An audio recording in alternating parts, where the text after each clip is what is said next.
বলেছেন, লা দীনা লিমান লা সালাতা লাহু, যার কাছে নামাজ নাই তার কাছে দ্বীন নাই, ঈমান নাই, চরিত্র নাই, কিছুই নাই।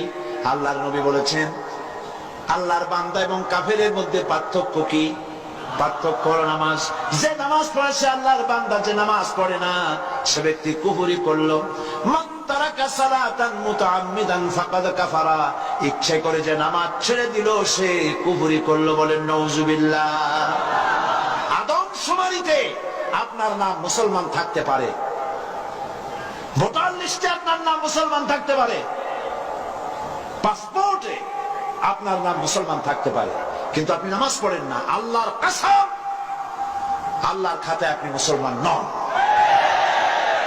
আপনি দেশের প্রেসিডেন্ট, প্রধানমন্ত্রী হতে পারেন, পররাষ্ট্র স্বরাষ্ট্রমন্ত্রী হতে পারেন, পুলিশ আপনাকে স্যালুট দেয়, বিডিআর স্যালুট মারে, সবই ঠিক আছে, কিন্তু আপনি যদি নামাজ না পড়েন, আমার দেশের সদর ঘাটে কুলি বোঝা টানিয়া পেট চালায়, যে সেই কুলিটা যদি নামাজি হয়, দিনদার হয়, পরেশগার হয়, আল্লাহরে ভয় করে, তাহলে বেনামাজি প্রেসিডেন্ট, বেনামাজি প্রধানমন্ত্রী, বেনামাজি মন্ত্রীর চাইতে আল্লাহর কাছে কুলি, মাঝি, রিকশাওয়ালার মর্যাদা হাজার হাজার গুণ বেশি। আল্লাহর কাছে কে প্রেসিডেন্ট, কে প্রধানমন্ত্রী, এইটার কোনো দাম নাই। আল্লাহর কাছে দাম কি? ইন্না আকরামাকুম ইনদাল্লাহি আতকাকুম। আল্লাহর কাছে মূল্য হচ্ছে তার যে ব্যক্তি আল্লাহকে তোমাদের মধ্যে বেশি ভয় করে। নামাজ, মসজিদে যখন দান, কি সাম্য মসজিদ, সুবহানাল্লাহ বলে। মসজিদের মধ্যে মন্ত্রী, গরিব মানুষ, ফকির মানুষ, পানওয়ালা, সিগারেটওয়ালা, জুতায় পালিশওয়ালা সব দাঁড়ায় গেছে নামাজের মধ্যে। মন্ত্রীর সামনে এক পালিশওয়ালা, জুতায় পালিশওয়ালা দাঁড়ায় গেছে। মন্ত্রী কি বলতে পারবে, বেটা তুই জুতায় পালিশ করিস, আমি মন্ত্রী, তুই জানিস না?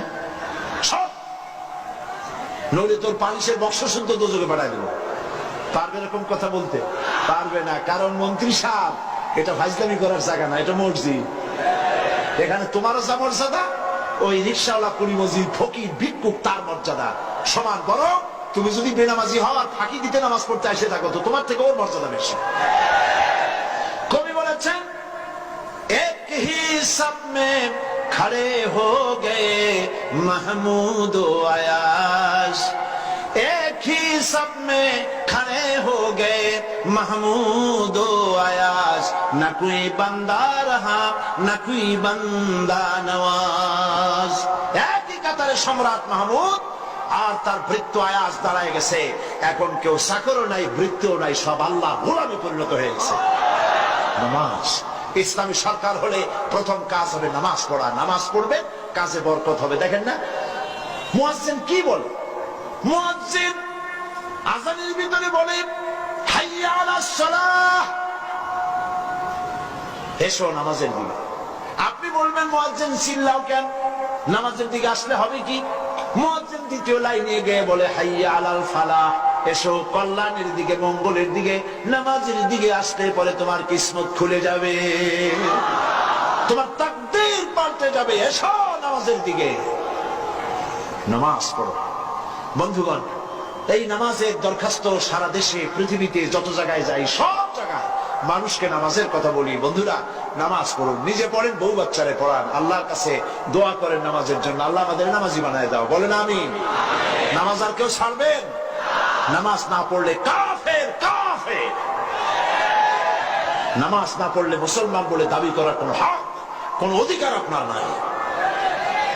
নামাজ জীবনেও আর ছাড়বো না, এই ওয়াদা করতে পারবেন? দুই হাত উঁচু করো, বলেন ইয়া আল্লাহ, তোমার কোরআনের মাহফিলে তোমারে সাক্ষী রেখে দুই হাত উঁচু করে কসম করি, শপথ করি, ওয়াদা করি, যতদিন পর্যন্ত মালাকুল মউত আমার মাথার কাছে না আসতেছে ততদিন পর্যন্ত ফরজ নামাজ, ফরজ রোজা আর ছেড়ে দেব না, আর ছেড়ে দেব না, আর ছেড়ে দেব না। এবার চিৎকার দিয়া বলেন, ইয়া আল্লাহ, আজকের এই কসম, আজকের এই শপথ, আজকের এই ওয়াদা আমার মৃত্যু পর্যন্ত আমাকে পালনের তৌফিক দাও।